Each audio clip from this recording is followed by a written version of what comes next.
Hello everyone, welcome to my YouTube channel. So आज हम करने वाले हैं क्लास 12 का चैप्टर नंबर 1 सॉल्यूशन का टॉपिक मोल फ्रैक्शन। ठीक है, तो मोल फ्रैक्शन में हम आज पढ़ने वाले हैं आज। तो चलिए स्टार्ट करते हैं। मोल फ्रैक्शन क्या होता है? ये हमारा रेशियो होता है number of moles of desired components and total number of moles का। ठीक है, तो यानी कि number of mole of desire component and total number of moles in solution का। ठीक है, उसी को हम क्या बोलते हैं? मोल फ्रैक्शन बोलते हैं। ठीक है, ओके। ये क्या होती है? हमारी यूनिटलेस क्वांटिटी होती है, इसकी कोई भी क्वांटिटी नहीं होती है। ठीक है, ये हमारे इंडिपेंडेंट होते हैं टेम्परेचर पे। ठीक है, ये टेम्परेचर पर डिपेंड नहीं होते हैं।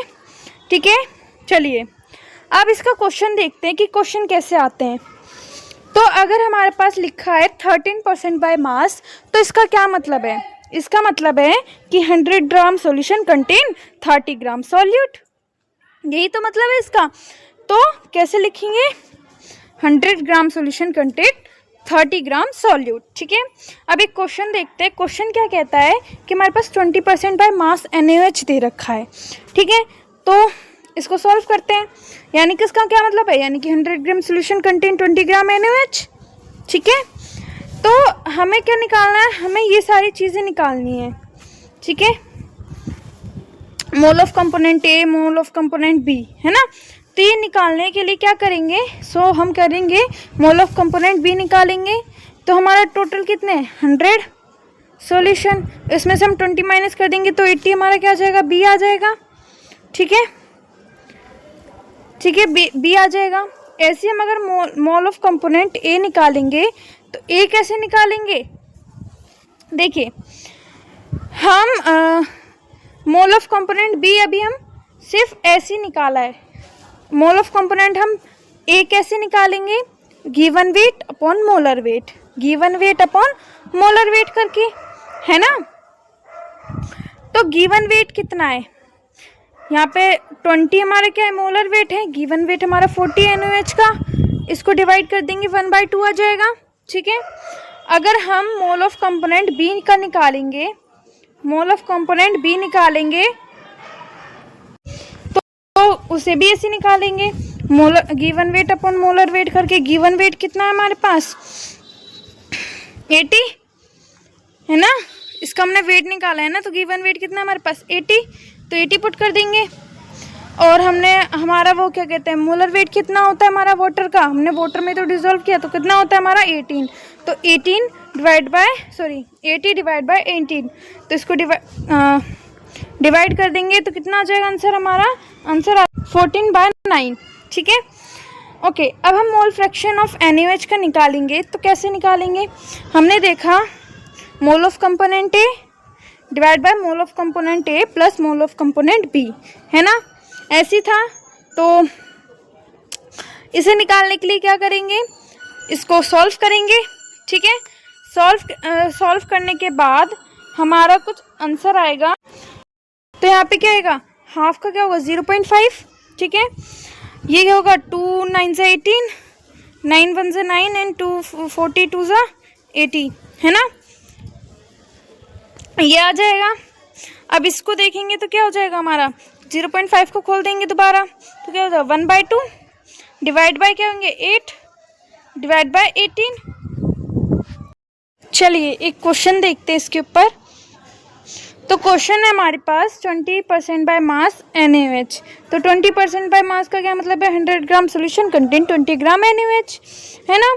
हम क्या निकालेंगे? सबसे पहले हम इस फॉर्मूले में पुट करने के लिए क्या निकालेंगे? बी का वेट निकाल लेंगे, मतलब उसका कि वो कितना गिर रहा है ना, उसका गिवन वेट निकाल लेंगे। तो गिवन वेट कैसे निकालेंगे? हम जो भी हमें दिया हुआ है उससे हम माइनस कर देंगे सॉल्यूशन को। तो हमें कितना दिया है? 20 और 100 सॉल्यूशन है, तो माइनस कर देंगे, कितना आ जाएगा? 80 आ जाएगा। ओके, फिर हम क्या निकालेंगे? मोल ऑफ कंपोनेंट A निकालेंगे। तो क्या होगा? Given weight upon molar weight करके हमारा निकल जाएगा हाफ। ऐसे हम मोल ऑफ कंपोनेंट बी निकालेंगे तो given weight upon molar wait किसका है हमारा, वाटर का, क्योंकि NaH किस में डिजोल्व होगा, वाटर में ही। तो वाटर का कितना होता है 18, तो डिवाइड कर देंगे तो 14/9 आ जाएगा। ठीक है, इसको आगे सॉल्व करेंगे तो क्या होगा, हम सबसे पहले मोल ऑफ कंपोनेंट ए निकालेंगे, यानी कि moles of fraction of NaH का निकालेंगे। तो क्या कर देंगे हम, Na पुट करेंगे, फिर Na फिर Nb, है ना। पुट करने के बाद यहाँ पे इसको रखेंगे तो कितना होगा 0.5, 9 2 ज़ा 80, और इसको सॉल्व करेंगे तो क्या हो जाएगा 9 और 80 हो जाएगा, मल्टीप्लाई करेंगे 2 से, है ना। तो फिर इसको सॉल्व करने के बाद हमारा क्या आंसर आएगा, तो यहाँ पे क्या होगा 0.5 करेंगे तो हाफ होगा ये, है ना।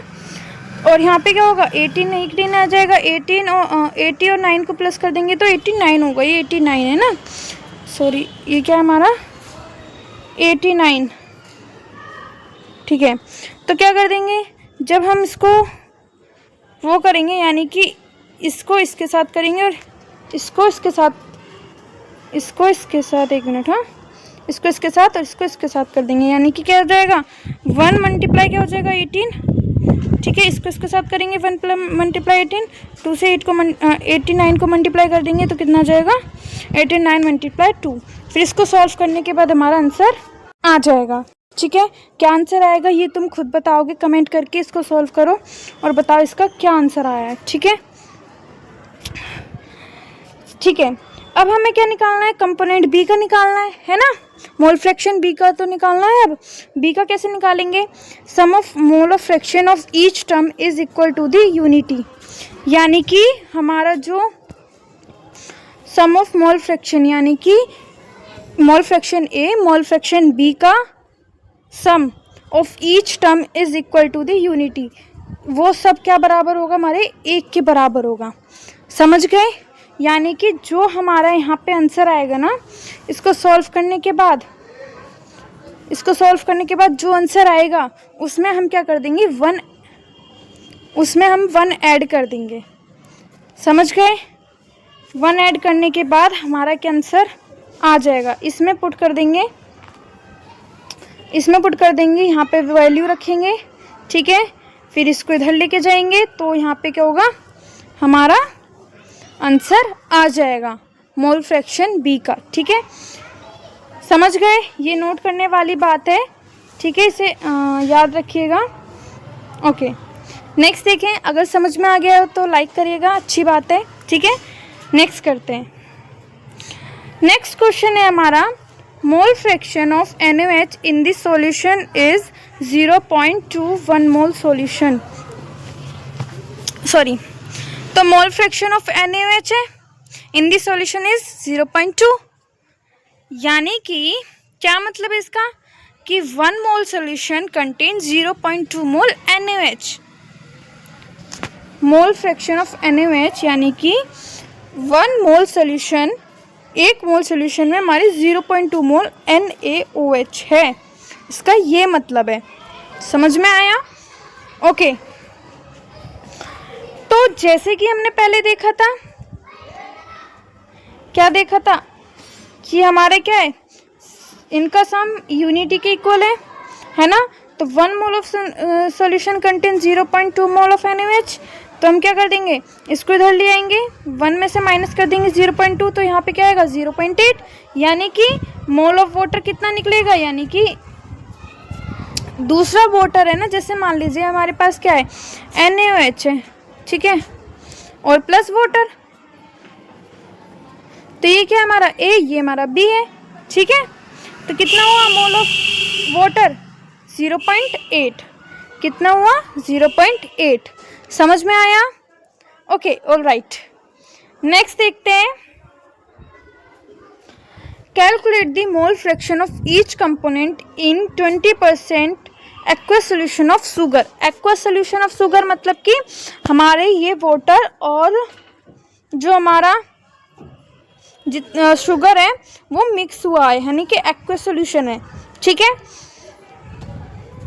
तो चलिए देखते हैं इसको कैसे सॉल्व होगा। ओके, तो यानी कि 100 gram solution contain 20 gram C6H12O6, it mean sugar. है ना, इसका ये मतलब है। तो हम क्या निकालेंगे, मोल ऑफ कंपोनेंट बी निकालेंगे।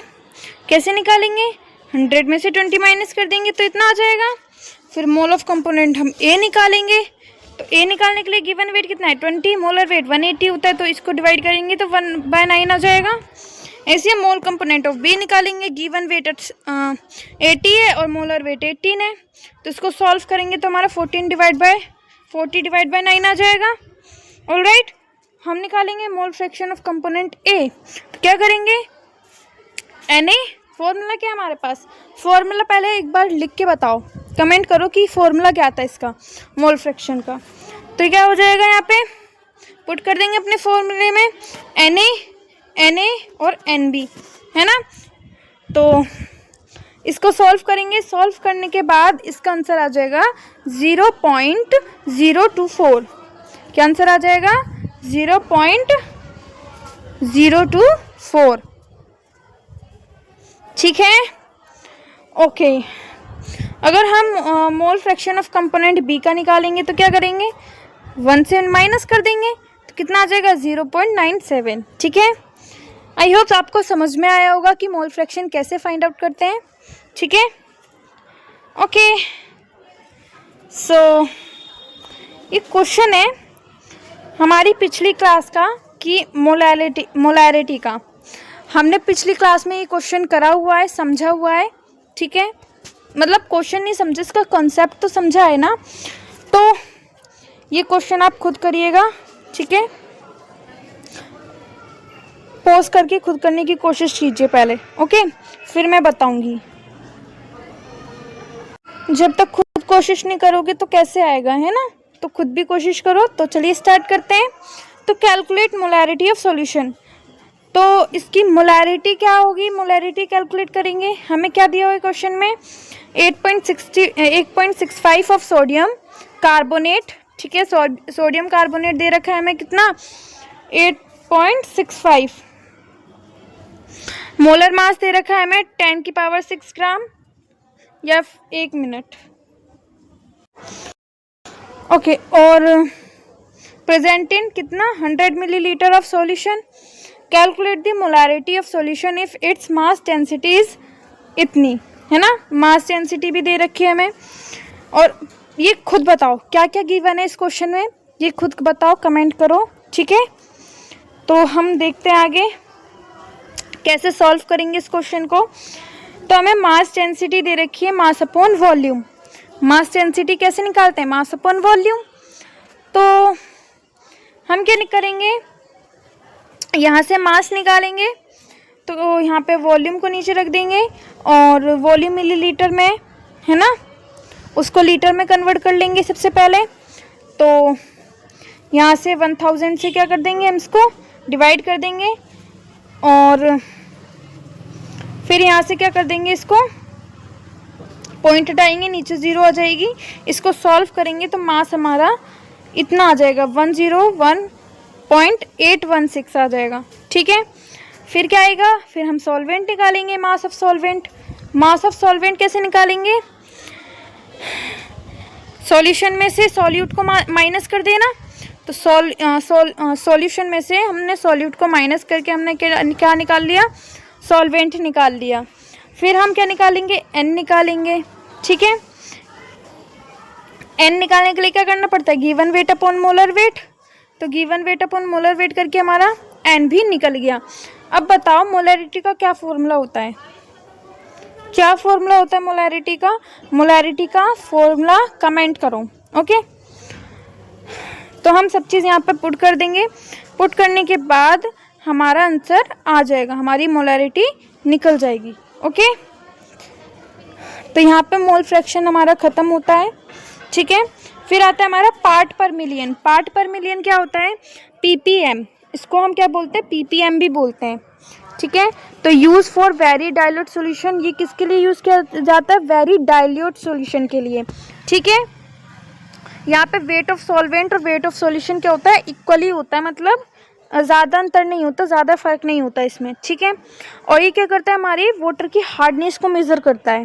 क्या करता है, वाटर की हार्डनेस को मेज़र करता है।